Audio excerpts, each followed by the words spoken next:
So having the opportunity to work with a legend like Jermaine Dupri, I mean, I can't even put that in words.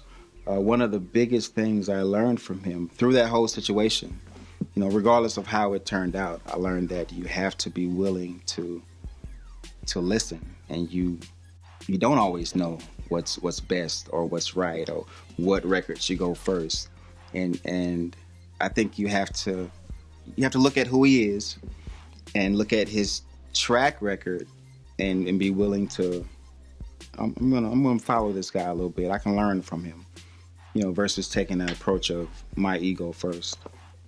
So if I had the opportunity to talk to anybody and have dinner today and have a real honest and true conversation, I think somebody that's on the top of my list would be L.A. Reid.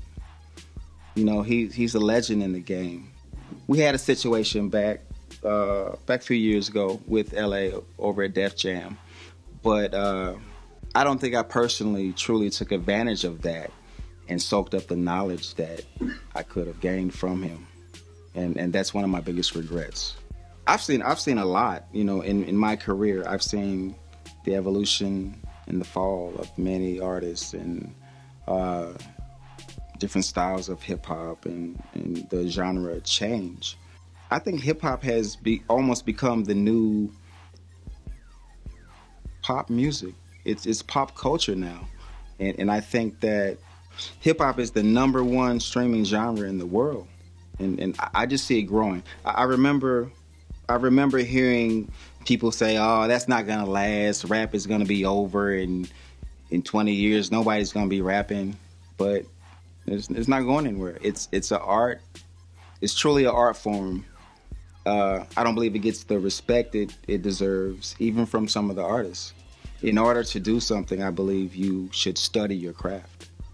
You know, if you're a rapper, you should know at least a few words, have a decent vocabulary. You know, you should try to have knowledge. You know, in order to truly be a rapper, a MC, you know, you have to have knowledge, and I think that's something that's been lost.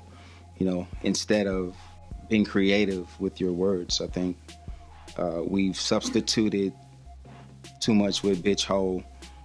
You know, we're saying that instead of thinking, and I think that's what's missing. The thought process needs to come back. I feel more than blessed right now because I have a record on the Drake album titled After Dark. It's Drake featuring Static Major, R.I.P. Static Major, my homie, and Ty Dolla $ign. So go stream it, pick it up. But I'm also working on a few new artists. I pretty much come from artist development. That's what I've done most of my career. So I decided to really focus on that, start my production company again, and starting the label Noise City. Just building a very strong team so we can have a real run and longevity. You know, I learned from my mistakes, so I'm ready to do this thing the right way. So to see the evolution of music from when I originally started, you know, you had to go out and physically buy that copy, and then at the end of it, they tell you how many it sold and all that, to being on platforms where you're part of an album, Drake's album Scorpion, that streamed 1 billion times in a week. I mean, it was kind of mind-blowing, you know.